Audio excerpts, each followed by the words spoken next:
Prepare na tayo guys. Kasi nilalagay ko na yung ating hose. Ito pong ating nail bag.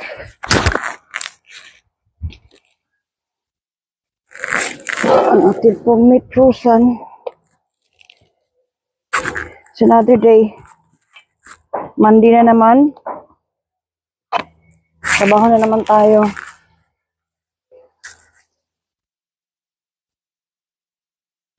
Ganito ang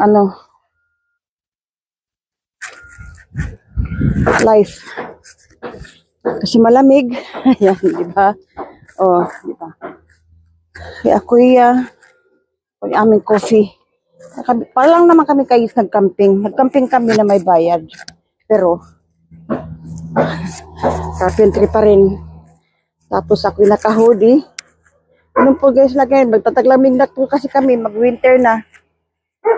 Ayan. Tapos meron ako doon ang aking host, nakalatay na yung aking host. Ayan, thank you guys for watching, ha?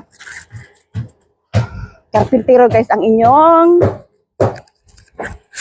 lola. Ayan. Ready for work na po tayo. Thank you for watching guys.